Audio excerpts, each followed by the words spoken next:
Oh, that's the wrong scene. That is entirely the wrong scene. That's the wrestling scene. We're not talking about wrestling this morning. There we go. How dope is that, man? That actually just made me smile. That in itself just made me smile. So yeah, my name is Steve Smith.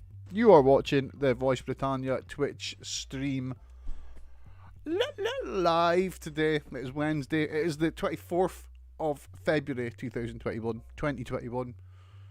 Whatever way you want to say it. It's entirely up to you. Dates, how you say them, it's all relative. I mean, it's all bullshit anyway. Let's kill the music for just now, because we do not need music for just now. We don't need background music. What you need is me chatting. So yeah.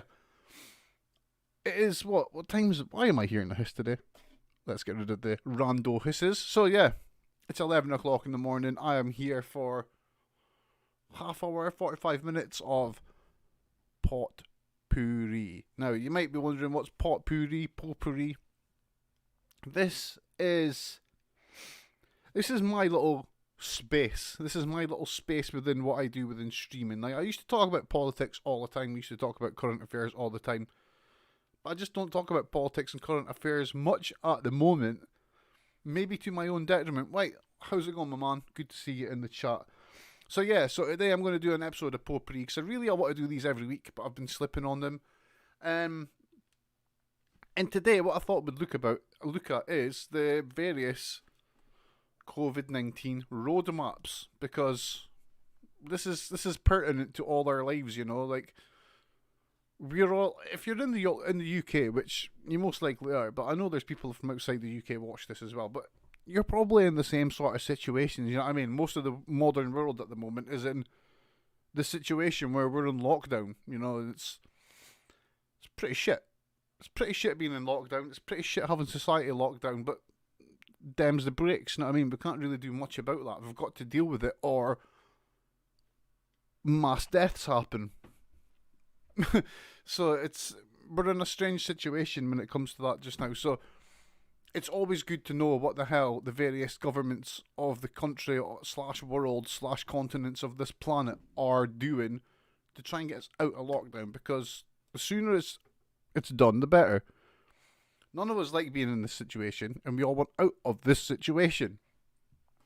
So today, the UK government and the Scottish government have, well, not today, it was actually over the last few days, the Scottish government, the UK government, and probably the Welsh and Irish governments, Northern Irish should I say, have all published their road maps. Now, as I am in Scotland, the only two road maps that really matter to me personally are the UK government's one, because I stay on the isle of the UK, whether I like it or not, so they matter. We're connected to England, these matter. And also the Scots one, because that's the one that legally matters to me. I mean, I like talking about the UK ones as well, because UK politics is something I've followed and spoke about for years. I probably know more and can talk more conveniently or more confidently about UK politics than I can Scottish politics. That is a fact. I really don't know that much about Scottish politics, which is fucking terrible considering I'm Scottish and I'm a bit of a political nerd. You know what I mean? I can't even say the word there. God damn it to hell. And yeah, if you're in the chat just now, if anyone joins in, tell me your best political joke. I feel like shit just now. Things are getting on top of me, and my back has just been on fire for the last 2 weeks. It's just insane. I need cheered up. So yeah, look at it, says up there. Where is it? Where's my finger gone? Yeah, there, up there, above white. It'll say make me laugh. Tell me a joke. Make me laugh. If you can make me laugh on stream, then I'll send you a sticker. I mean it. I've got stickers. Fucking tons of stickers. I was going to try and not swear in the stream as well, but that's finished. But yeah, this folder is like full of stickers, old Voice Britannia stickers that, like, I want to get they need a home. These stickers, they need homes. So like, what I'm going to start doing is I'm going to start trying to give these away on stream now. This will probably lead to me losing my ass on stamps, but I don't care, because if it spreads the word, it spreads the word. So You can make me laugh, I'll send you a sticker. How does that sound? And I just have to send myself a sticker. I just made myself laugh and I didn't even tell a joke. Like, this is a sign of insanity, people. I may be going insane. This may be a good thing. If I go insane, I mean, I can only see an upside from a lapse in mental cognificence. Is that even a word? I'm going full Boris today. I'm just going to start inventing words. I needed to creatrix a word to describe it. What I mentorated. Words. I love words. They're fucking great. So, let's get into this. Let's have a look at these road maps. Let's read the road maps. Let's have a look at the road maps and let's chat about them. Let's see if these are road maps or brick walls, and let's see how many pitfalls they have built into their road maps. Because, you know, they can't just build a road map that will work. The UK government can only create things that have loopholes in them. They can only, it's like, they are like the equivalent of the people that make Swiss cheese. They can only make things that have got holes in them. They're just terrible. So I'm expecting these to be just garbage.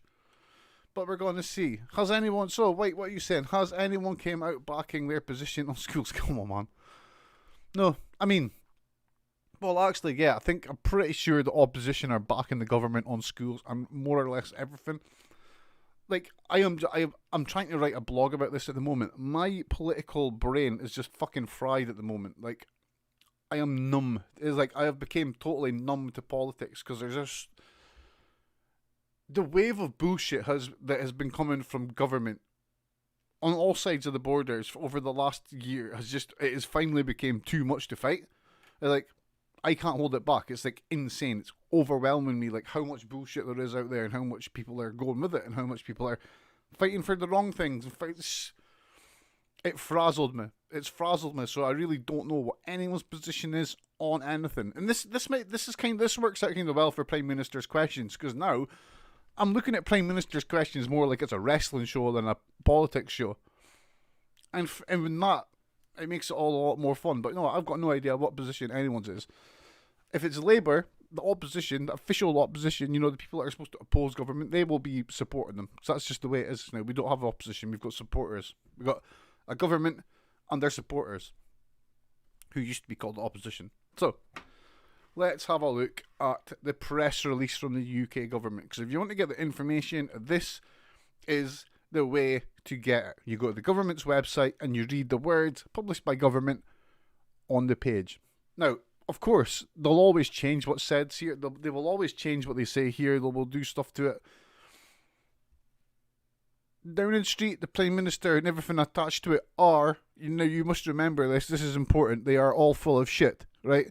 They are all full of shit. They lie, and they will just change what their lie says to make it fit the narrative at the time.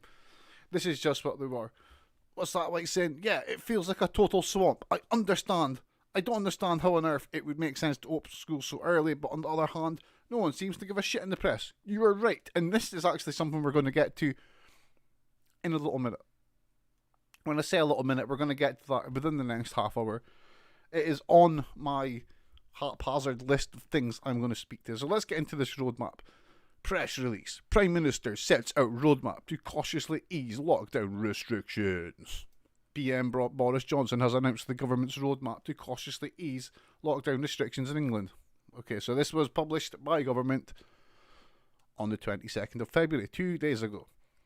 So let's start it. What we will do is, let's just read the bullet points, because at the end of the day, this is all that really matters. I mean, we could read these little bits in the between, but they're just bump. They're there to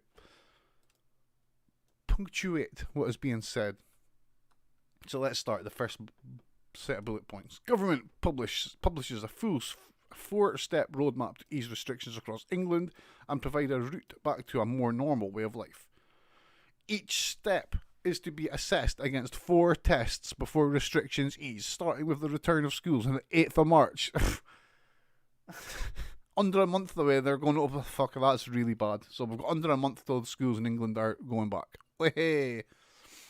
So we're going to have So this may, like, to start with, right, Government in England are saying they're wanting, I think it's the 21st of May or something like that. And if you look at this, they're returning schools on the 8th of March. That's under a month away. We're still way over 5,000 new cases a day. It stands to reason that if this is the case, that like over 5,000 cases a day plus all schools going back is not just the same as what happened in autumn, it is worse. And I can only see this meaning that it won't be the easing of restrictions in May. It'll be lockdown 4 in May. That'll be what happened. Like, the PM is clear that decisions on each stage will be based on data, not dates.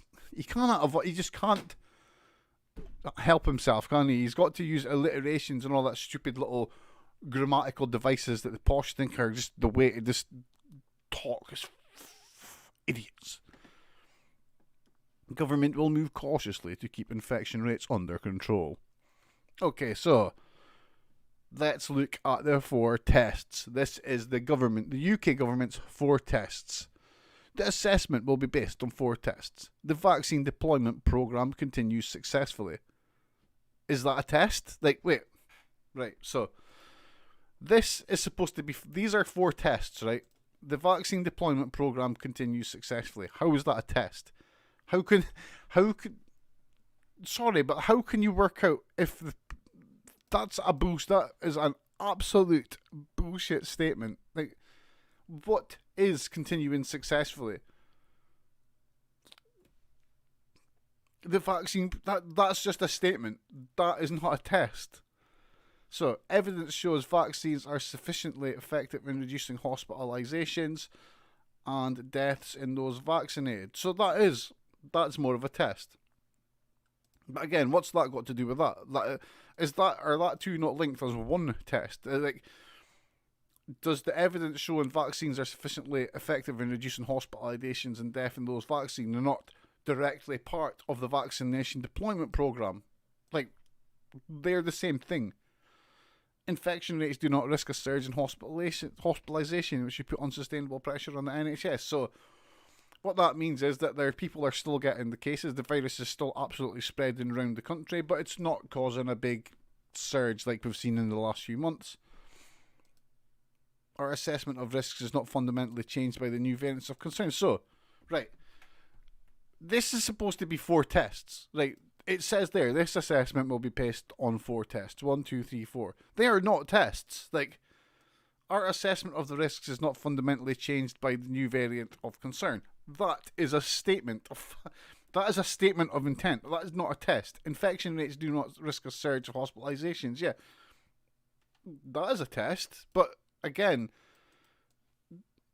that and that, right? Out of their 4 tests, we have found 2 actual things we can call a test here. And within them, they're retroactive tests. You can't know the answers to these things until they happen. So that means you can't know the answers for these 2 tests until it's too late.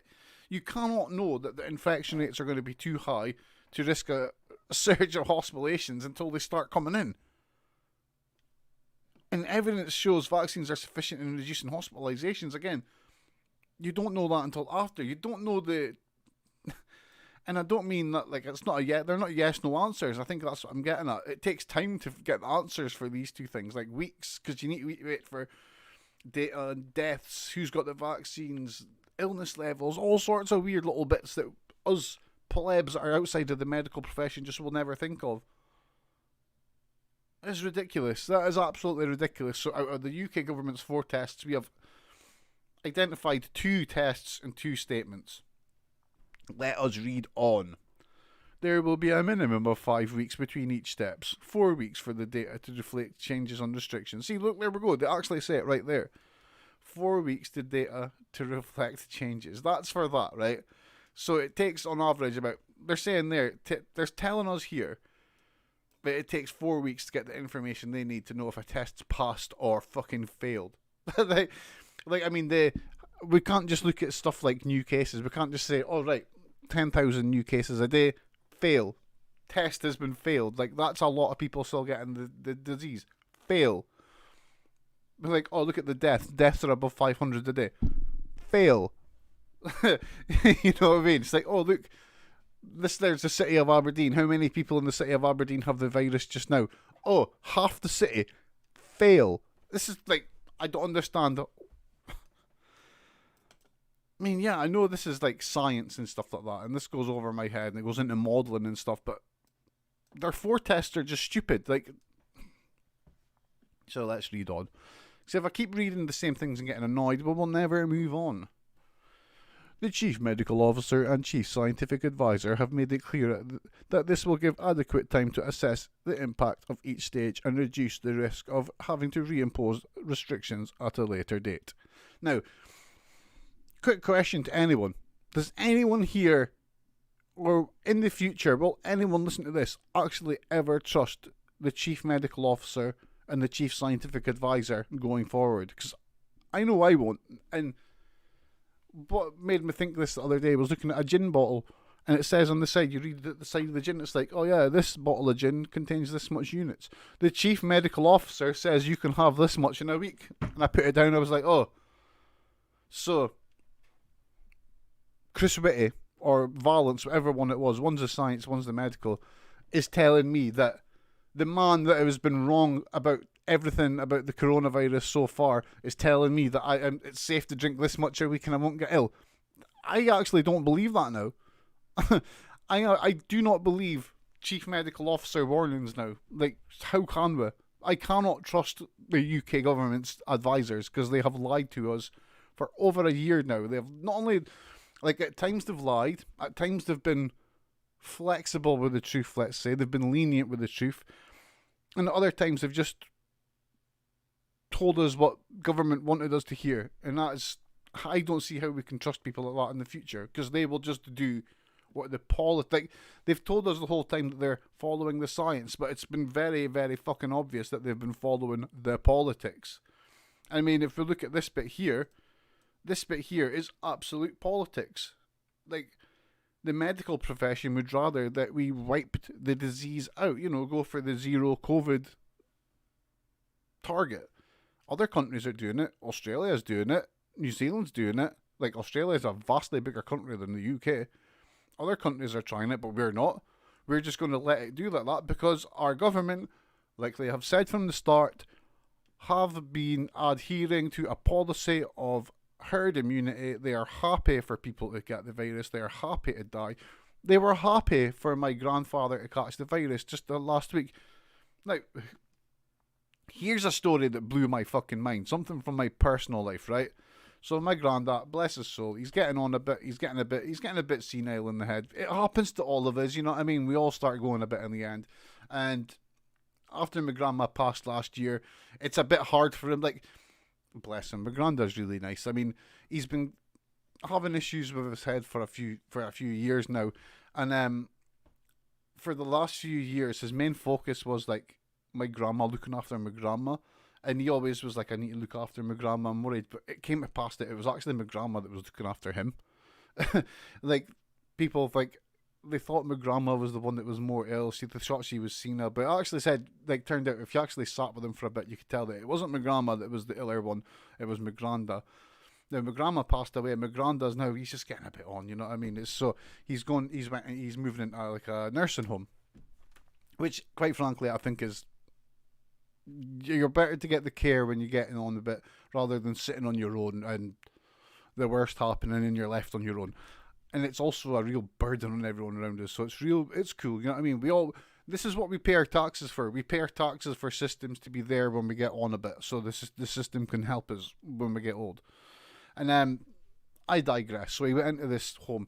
The first 2 weeks he had to go in on a quarantine. So you had a 2-week quarantine, right? Within the 2-week quarantine, he caught COVID in the nursing home. Now, it turns out they said that he caught COVID off someone that's not in the nursing home, but quite frankly, the way I see it, he was in, like, the isolation for the first week, got off fine, was getting tested all the time, didn't have the virus, and then all of a sudden, after 1 week in a nursing home, he caught it.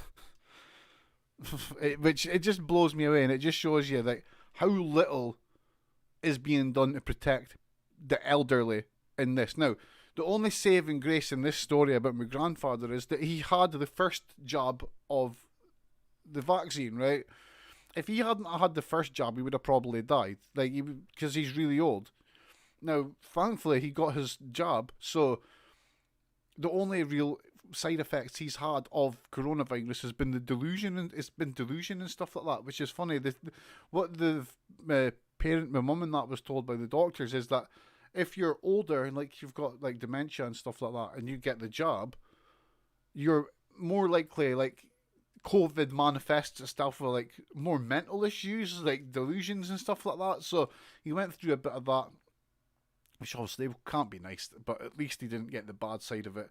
I would have rather he didn't caught it at all. I would have rather that people got both vaccinations and where people were being protected. But yeah, I just wanted to get that out there, because we're talking about the government trying to protect people, but they're not. And this is in Scotland as well. It's people are not being protected. They're not being protected properly. So, back to this. We'll read a little bit more of this one, then we need to get on, because we've got some more stuff to read here. So, as the Prime Minister said, getting children back to school has been the top priority. And so, from the 8th of March, all children and students will return to face education in schools and colleges. By this point, everyone... I love eating blue Play-Doh. Thanks for that. I needed that. I totally lost my train of thought there. By this point, everyone in the top 4 vaccine priority cohorts, as determined by the independent... Like, okay, what is the JCVI? Fuck off. So, right. As determined by the independent JCVI, independent joint committee. It's a government committee. It's made by politicians. It's a political fucking committee. And see what annoys me? The vaccine committee. It's like headed by the guy that half owns YouGov. It's headed by one of the government's main propagandists. You can't trust it. Like, so let's try and get this, because I'm just wavering on and telling stories about my own life here. So, also from this, like, let's get back down here. So, the subsequent steps are as follows. So, here's more of the roadmap. The roadmap for getting England out of the houses and back out of lockdown. As part of step 1, there will be a further limited change. From the 29th of March, the week in which most schools will break for Easter, that's going to be a terrible week. Outdoor gatherings of either 6 or 2... Fucking hell. So, by the 29th of March, UK government are letting 6 people from 2 households allowed to meet outside, including private gardens. Outdoor sports facilities such as tennis and basketball courts will be able to reopen. People can take part in formally organised outdoor sports. At this point, the stay-at-home order will end, although many lockdown restrictions will remain. That's Super Saturday all over again, isn't it? Right? Who remembers Super Saturday from last year when they opened all the pubs in the middle of the first wave? So, our government are idiots. Like, so they're putting the schools back at the start of March, right? Let's just take a step back here, right? UK government are putting schools back at the start of March. Now, we know from the end of the second lockdown and the start of the third, that which all happened at the end of the summer holidays into the Easter autumn, that when you put the kids back to school, infection rates spike, infection rates jump. So by the 29th of March, we are guaranteed to see a spike in COVID-19 rates in England, right? And then, so we're going to have 4 weeks of cases rising and rising and rising, with kids at school, kids mixing, going to school, home from school, back to school, friends' houses, meeting outside, all that sort of shit. And then we're going to get the Easter holidays, and then everyone's going to be allowed to... 6 people from our 2 households will be allowed to mix. Mass mixing. The stay-at-home order will end. People will be allowed to go and play sports. This is... Then no earlier, the shops open from the 12th of April. I do not think we will get to the 12th of April without there being a massive spike in COVID cases, because it's like they've... Like, let's get Worldometer up. Worldometer, coronavirus UK. I want to look at something very quickly here. Here we go. New cases, right? Now, this is the first wave. this is the second wave, and this is the third wave. Right, now, to be fair, I would class this as all the second wave. Like, this is just part of the second wave. This is all part of the second wave.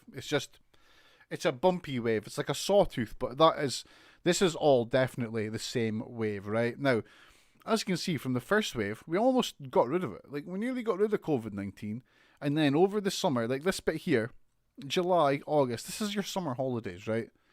So this is when kids were all off school, and there was quite a lot of restrictions. People could maybe mix a little bit, 2 households and stuff, and that was that. So over the summer holidays, obviously, it progressed. Now, round about here, this is where the summer holidays ends. Now, conveniently, this is where the April summer holidays end. You know what I mean? This is when kids got stopped from going to school and got sent home. And this is when the summer holidays ended, and this is what started. Like, as soon as you can see it, it's not even funny how blatant this correlation is. As soon as this happened, no, it's like White said in the chat, it cannot be denied. It's like, this is where the schools opened. It went fucking through the roof. Then we got down to here, midterm, it got a little sinks a little bit, then it got fucking through the roof, then everyone's got sent. It's just insane how blatant it is. That it's like the biggest correlation. Like, I find it hard to argue this I think it's a no-brainer. It's like, right, kids get the virus too. The virus doesn't understand what a child is. This whole notion that, kids are less risk, it's like, fuck off. It's not true.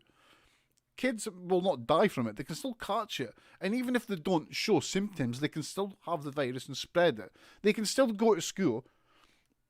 Like, a kid can be going to school asymptomatic and give it to 10 other kids in their class, then they all go home to their families, then they all start mixing with other people. This is how it spreads. And the government just doesn't seem to understand that.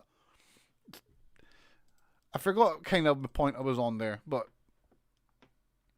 it's just fucking stupid. It's like, and here we go, like, the UK government are saying that no earlier than the 12th of April, non-essential shops and stuff will open, blah, blah, blah, all this stuff.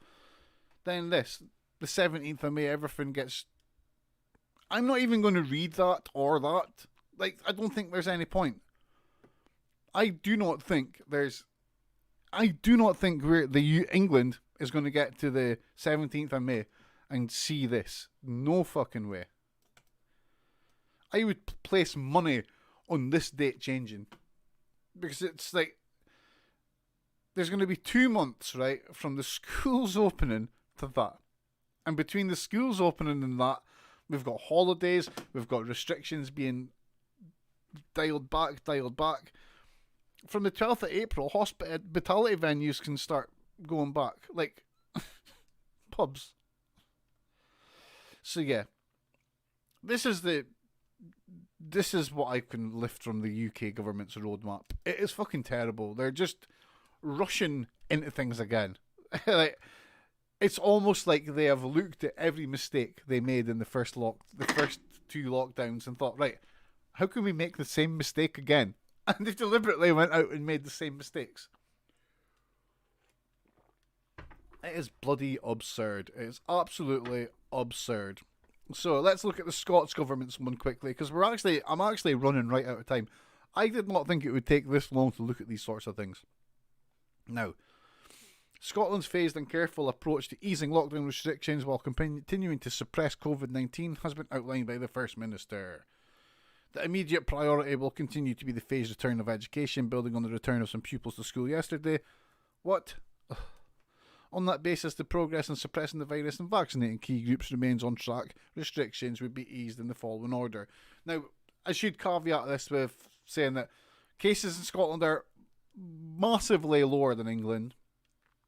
Like, to massive levels. Scotland has a lot less people than England. England has like 60 million people. Scotland only has around 5 million people. So we've got to remember that our cases are a lot lower, and we've had a lot stricter restrictions. So things are happening faster in some ways, but they're going to be slower in others. So the immediate priority will continue to be the phase. Yeah, we read that bit. So here we go. The bullet points from the Scottish Government. The next phase of the school returns with the rest of the primary school years, P4 to 7, and more senior phase secondary schools back in the classroom for part of their learning and limit on outdoor mixing between households, increasing to... Man, that was a terribly written thing. They've written it all with like no... They don't even have a full stop in it. Thanks for helping us dyslexic out. Come on. Is a full stop really too much to ask? Come on, Scott. Let me try and read that again. The next phase of the school returns with the rest of the primary school years, P47, and more senior phase secondary pupils back in the classroom for part of their learning, and the limit on outdoor mixing between... That's a terrible fucking sentence. The stay-at-home restriction will be lifted, and any final school returns to take place. Communal worship to restart in limited numbers, mindful of timings of major religious festivals. This phase would also see reopening of retail, starting with an extension of the definition of essential retail and removal of restrictions. SK, my man, how is it going, dude? I hope you are doing fine today. Return to levels of approach, with all of Scotland moving to at least level 3 with some possible adjustments. This could mean that from the last week of April that we would expect to see some phased but significant reopening of the economy, including non-essential retail, hospitality services like gyms and hairdressers. There is likely to be a gap of at least 3 weeks between the easing of restrictions to us. See, this is good. So they're going to put a 3-week buffer between easing restrictions and assessing the impact of further restrictions. That makes sense. Ongoing financial support. But of course, you can only give so much financial support if the UK government gives it. I mean, in general, there's nothing really that much different. There's nothing that much different to the Scottish one and English one. The only difference is just very little's actually been published here. Everything seems more focused on sending kids back to schools, which we all know is just fucking stupid. Stupid. So, he's just woken up. SK's just woken up. Well, you've woken up in time for Prime Minister's questions, so I'm hoping for something today, you know what I mean? So, now, why have I got this up here? I forgot why I've got this up here.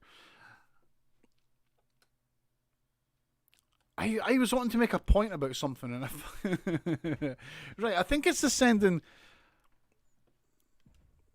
You got to be doing the laundry. Well, as long as you got PMQs on in the background, that's all that matters. That is all that matters. So yeah, I mean, I wanted to have a quick chat about sending kids back to school, right? Because if we look at what their governments are saying in Scotland and England, the main focus of the roadmaps, as they call it, is to send kids back to school. And everything seems about sending kids back to school. This seems to be the way that they think they're going to get everything sorted in the world, by sending kids back to school. Now, the reason they want to get kids back to school is because if kids are back at school, then they can crack the whip on the adults and they work harder. This is how the rich get richer. You've got to remember that politicians are all funded by the super rich. And currently, the super rich are not making as much money as they usually make. And they are greedy bastards. So the only way they can make more money and continue to make more money and continue to profit off the heads of the poor is to get the kids back to school so that adults can all get back to work and the slave masters can crack those whips, get the people working, making money for the super rich. It's how the system works. Love it or hate it, it is how it works. So I wanted to talk very quickly at the end of this about the transmission of SARS-CoV-2 in schools. One of the most... Now, this document we've got on screen here, this is from the WHO. So, as they say here, one of the most concerning questions has been the extent to which COVID-19 spreads in schools. Exactly. This is a question many of us have. So, I wanted to quickly drill into this before we go on to anything else. So, there were a few outbreaks reported in schools. Since early 2020. There's been quite a few outbreaks in schools, so I don't know. I'm not actually sure when the WHO posted this or how much we can take from this. How much is political, you know what I mean? I don't know the political background of the WHO. But let's have a look. Studies were limited during school closures and other stay-at-home measures. We were learning more as the schools reopened, so that's fair enough. In most infections or COVID-19 cases reported in children, infection was acquired at home. That's fair enough, but again, that's one of those questions that's hard to answer, because how do you know where the infection was acquired? You don't. More outbreaks were reported in secondary high schools and in primary elementary schools. Now, this is something I have always said. This stands to reason that it would be this situation, that it would be like this, right? The virus doesn't understand. It doesn't know, it can't count, It doesn't know what a 1 or a 5 is, or a 1 or a 10 or a 5 or a 10 is. It just knows that it can infect some people. Some people have that gap in their immune system which it can get. Now, it just turns out that in most people, the gap develops when you become an adult. How it happens, I don't know. Ask a virologist. They can maybe tell you. But this matches this, because the virus doesn't know age. And we all age differently. We all age at different speeds. Kids all develop at different rates. So it stands to reason that more outbreaks are going to be reported in secondary high school kids, because some of them will be adults in the development sense, and some of them won't. The study suggests that children under 10 years of old are less susceptible and less infectious than older ones. Well, that's fair enough. This has been proven. Although, it needs to be remembered that kids under 10, or even kids just over 10, can get really ill. I know someone that had a child that was in hospital. I think he was around 10-year-old as well. It does happen. In school outbreaks, the WHO said, it was more likely that the virus was introduced by an adult personnel. Transmission staff to staff is most common amongst staff and students. Amongst staff and students was less common, and student to student spread more rare. Now, again, I don't know how you're going to know that. That's more of a rhetorical point. I don't know. I genuinely don't know how you're going to know that. Transmission to staff seems what this sentence here means, right? Transmission to staff was most common. So that means that transmission between adult and adult is the most common form of spread in schools, but it says most common. Most common means it happens in other ways. That means it does spread from staff to students. Now, among staff to students was less common. Less common, but does happen. Now, you've got to remember that 49% is less common than 51%. We are not being told how less or more common this is. What we are being told here is that outbreaks happen in schools. They maybe don't happen as much as people think, but they can happen. This is, like, what they describe here is the potential for super spreader events. If a kid or an adult comes into the school with it, they can pass it to the teachers. It can get passed from teachers to kids. The kids can take it home and spread it to adults. The WHO completed this page by saying early modelling suggests that closing schools reduced community transmission less than other social distancing interventions. I mean, I guess that makes sense. Social distancing is always going to be the best thing. Like, social distancing is always going to be the best way to stop this spread. So, I mean, it's also based on early modelling, so we've got to remember that. But I mean, that stands to reason. That is like one of those things where, to back up their point, they will put something in. They'll say, "Look, this happened," but like that would have always happened. It would have always shown that closing schools will reduce community spread more than social distancing, because people being together at school is just in school. But if you stop social distancing, that stops people getting near each other at shops, everywhere. So it just stands to reason that would be the case. So now, this is the last bit I'm going to read from here. What we know about children and COVID-19. COVID-19 is reported much less frequency in children than in adults. Children and adolescents represent 8% of reported cases and 29% of the cases in the global population. Mild and asymptomatic infections are more common and may be underreported. So, kids are more likely to be... It is more common for kids to be asymptomatic with COVID-19. It can happen. And that means there's more chance for kids to be asymptomatic, take it into school, spread it that way. Okay, now, the last little point I wanted to make, this one here, right? So, it says that COVID-19 is much less frequent in children than it is in adults, right?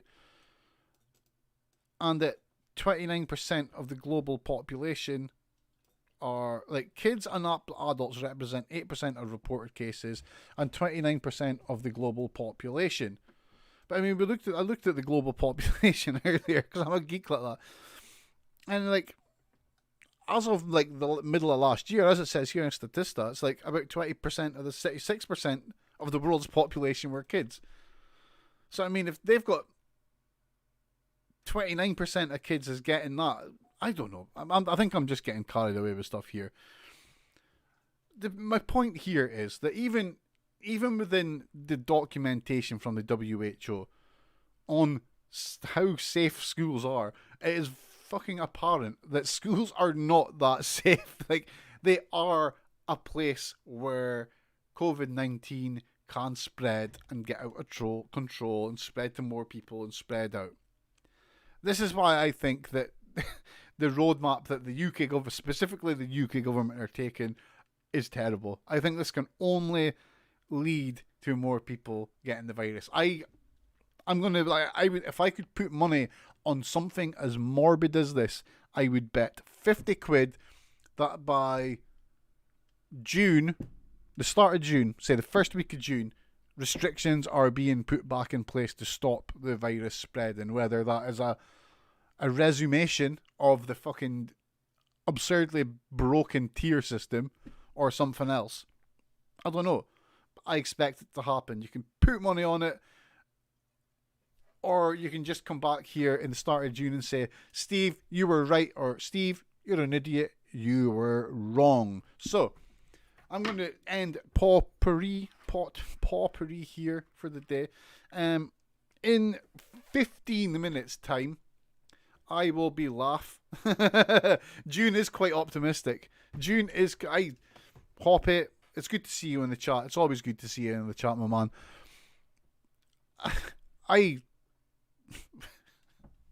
I don't think we're going to get out restrictions in this year. I could totally see us being restricted in some way, shape, or form until past the next Christmas, New Year. I have got that little faith in these things working or happening. As it stands with the UK government, right? They fucked this up twice. The same people that are doing it again have fucked this up twice already, and they're just doing it in the same sort of way. The man that is in charge of everything has fucked things up more than any other politician on the face of the earth.